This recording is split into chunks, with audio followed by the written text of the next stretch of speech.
This is the Acer Nitro Blaze 7, a brand new handheld in a very competitive space. We're going to talk about the things we know. I'm going to do a quick little comparison to the other handhelds I have here, and most importantly, at the end, we're going to talk about the things we don't know, because there are still some mysteries to be solved with this handheld, so let's dig in. So let's quickly go over some of the specs and the things we do know. This is a 7-inch 1080p IPS display.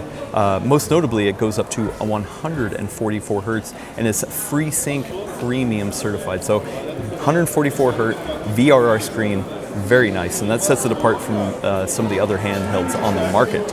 Inside, what's driving it is the well-known AMD Ryzen 7 8840U. So very nice chip. Good choice on Acer's part to include that. It comes configured with 16 gigabytes of LPDDR5X RAM, rated at 7,500 megatransfers per second, so very fast. Acer tells me that it can be configured up to a 2 terabyte SSD, but we're going to get back to the SSD in a second, because there's something very notable about that. Hold up.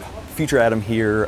When we originally shot this video, we got a little bit of misinformation on the actual SSD itself, so it went from being talked about in the mystery section to actually being a positive, so I'm going to talk about it here. So not only does it have a SSD in there that is user serviceable, that comes in 3 different sizes depending on the price. It is a 2280 size, so that is a commodity SSD that you can buy virtually anywhere, and that is the right choice to make for handhelds right now. So I'm glad Acer included that. Now back to the rest of the video. It also comes in at 1.4 pounds. So that's all the high-level stuff that we do know. Like I said, there's a lot of things we don't know that is very interesting about this device, but I'm going to hold off a little bit to talk about that. Next up, let's do a tour of the device, because there's some good hardware here. Before we start the tour, I do want to say this is a pre-production model, so that not everything might be final. Things might change before it releases, but on the front we have a typical asymmetrical thumbstick layout, which I appreciate. The D-pad has a very distinct 4 ways, but it's a little mushy, you know, but the thing is, I'm not really a D-pad snob, so I'm not too worried about it, but others might not like it. We have a dedicated Nitro app launcher button right here.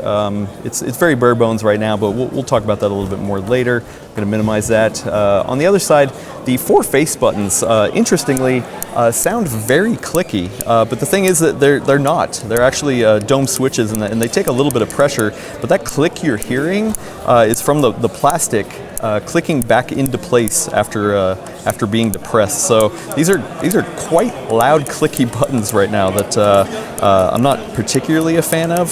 So hopefully, maybe in the final design, they can dampen those a little bit. Underneath this right thumbstick, we have a dedicated keyboard button. This is actually pretty nice. A lot of times on a handheld, you have to bind this to a specific configuration, but right here, dedicated keyboard button. I like that. And then below that, it launches the overlay. You know, you can obviously do things like adjust the brightness and the volume. They've got a bunch of little modes that you can switch to here. I do find it's interesting that it isn't in 144 hertz mode, but if you toggle the FPS limiter, it tops out at 120. So you can't actually untoggle that. So I'm not quite sure. That's, you know, probably something they need to work out on their end. But, you know, kind of the typical layout here, which is interesting. The other notable thing is that you can switch between launching the Xbox app or the actual Acer game space, which is the same, should be the same button as here. So I thought that was kind of interesting to, you know, customize it the way you wanted. And then the last thing, which I am a big fan of, is front-firing speakers. We're at a trade show, so I can't really get a good, accurate representation of how loud they are, but the fact that they're front-facing is a good decision in my book. So let's look at the bottom of the device. We have a micro SD card reader, a 1/8-inch headphone jack on the bottom, which is nice, and a one Type-C right in the center. So along the top here, we have a second USB-C port. Big thumbs up to Acer for including that, and they do tell me that both of them are USB 4 rated at 40 gigabit per second, so perfect. I love that. We have a very large vent along this side. We have a fingerprint reader, Windows Hello fingerprint reader. I wish it was a little more indented or had some sort of nub to indicate where it is, so yeah, it's a little hard to find if I'm not looking. We got a traditional volume rocker, and then this button, which is interesting. It doesn't do anything right now, but theoretically, when you press it, it should be able to change power modes on the fly rather than having to open up the software overlay to change that, which I appreciate. I'm a big fan of that, so hopefully that gets working properly. And while the thumbsticks are not Hall effect, the triggers are. I will say that it's a little mushy, and the travel seems a little short, and there's this odd little click to it. I don't know if that's because it's a pre-production model, but it kind of clicks right around here, so it's almost like it has like a dual stage kind of system, but Acer did not tell me anything special about these triggers, so not quite sure what is going on there. The shoulder button, it's nice and clicky across the whole button, which is nice. Not a ton of travel, but I think that's going to be okay. And then along the back we have two circular grille designs. I did shine a light in there. I don't know if you can quite see it, but there is a fan in this underneath this grille. Looks quite large, honestly, so I'm curious. Acer will not let me open it up and look inside the device, so I cannot confirm exactly what it looks like. But this side is closed. There is no second fan in here that I know of or can see from a distance, so that's something that I'm curious to open up and find out for myself. Now let's compare it size-wise to the Steam Deck OLED. I have the fancy limited edition version, and also the Asus ROG Ally X. So laying this between the two other devices, we notice that it is the slimmest of the bunch. To be fair, the Steam Deck OLED is a very wide device, but this one clocks in even slimmer than the Ally X, which I don't feel is a wide device personally. Also, the bezel size lines up with the Steam Deck. It actually looks a little bit bigger than what's on the Ally, but the ratio actually to me feels nice. You know, they're both 7-inch screens, but the screen to body ratio doesn't feel bad, especially the fact that it's a thinner, smaller device. We're gonna stand it up here and look at the height of the three devices, and you know what? It's kind of in between. It's not as tall as the Steam Deck, but definitely not as short as the Ally. And when we're talking about the thickness of the body itself, once again, it is kind of right in between. We do know that the Ally X, you know, is thick because of that battery, but the Steam Deck is very thin. This is a nice in-between spot, so that's quite interesting. I will say the grips on the back are definitely different than what's on the Ally here. The Ally has this specific texture to it, but the Acer Nitro is even rougher of a surface, which, you know, I'll have to use it for a longer period of time to see how that feels in the hand. But yeah, I'm quite curious. And the nub kind of extends down a little bit, which actually, now that I'm looking at it, that means that the actual body itself is probably thinner than this. And when I was standing it up on the table, oh yeah, it is raised off a little bit because of these nubs on the side. In the quick impressions in the hand, it actually does feel pretty good, but you know, of course, I got to use this for hours to see, you know, how it really feels. But you know, I don't feel anything sharp kind of digging into my hand, which is a positive. And you know, in first touch, it actually feels pretty comfortable. So I went over the specs, did a little tour, compared it to these other devices, but now let's talk about the things we don't know, and a couple of the mysteries that got my head scratching just a little bit. First up is the price. Acer is not ready to talk about the price. Some things are still being finalized, and they're still trying to find their spot in the marketplace, so I don't know. I think, if I had to guess, that the default configuration is gonna try to come in at $700 or maybe slightly under. Maybe just try to undercut the market a little bit more, because they are launching late to the game, and you know, they need something to stand out. That there are some specs about this that stand out for sure, but I also think they're thinking about price in a way that they want to be placed in the market. So I did ask about their place in the market because they are launching late.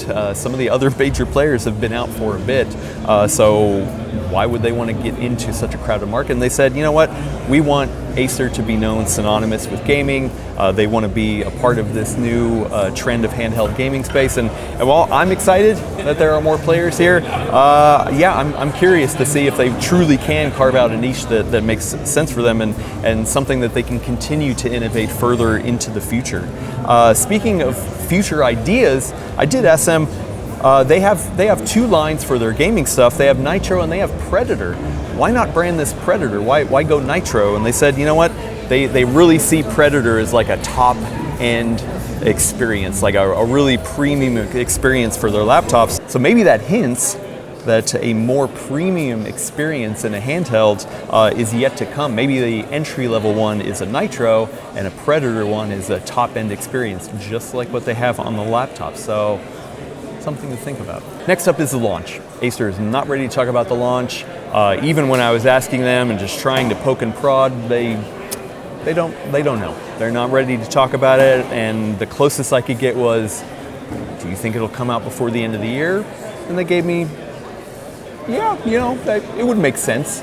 So, you know, I feel like it's probably going to come out before the end of the year, so, but we just don't know exactly when. Another thing we don't know is the battery capacity. As you can see, this is a smaller device than some of the ones on the market, so it does have me wondering what size they have here. Not only that, nowhere on any of the materials are they really touting the size of their battery, so I don't know if that's something that maybe just hasn't finalized yet, or maybe it's something they don't want to highlight. I'm not quite sure. Either way, I'm gonna imagine that it's probably not leading class battery size, just at least based off the weight itself. Another thing we don't know a final version on is the software. I mean, yes, it does have the overlay, yes, it does have the launcher, but nowhere could I go in there and really fine-tune the experience or do any sort of customization of like TDP, fan curves, power profiles, like we're relegated to either the button or inside the overlay. So yeah, it's TBD. I mean, obviously Acer does make software in their gaming laptops, so it's something they know of, but at launch, you know, that's always something that I look at and I'm just like, you know, how baked is this? So I'm not quite sure how that's going to tune in. It's another big question mark right now. And the very last thing is performance. Now listen, it's early days, not only for the hardware, but also for the software. Yes, this is an 8840U, which is a very, you know, well-running processor. You know the performance of that. So honestly, I don't think it's going to be very different than some of the other ones on there. I think what's going to be different is the how long the battery lasts, and then the cooling capacity, how loud it's going to be. This is a very crowded space. I don't know how loud these fans are. That's something we're going to have to figure out later. So performance, TDP as well. But that is the Acer Nitro Blaze 7 in a nutshell. If you have any questions about that, please leave it in the comments. I'm curious to see what you guys think about it and about Acer specifically. Are you excited that Acer's in this space? Do you find yourself a big Nitro or Predator fan? Because, you know, maybe this is the handheld for you. I personally am not a huge fan of the aesthetics, but maybe you are. Let me know. Anyway, that's it for this video. If you want a follow-up review or hands-on experience, be sure to be subscribed here on PCWorld for more handheld coverage.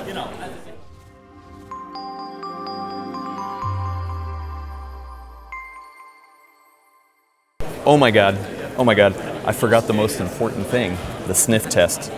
Are you ready here? I haven't done it yet. Oh, it's quite clean, quite refreshing, like a summer breeze. I'm just kidding, no it's not. It smells like electronics.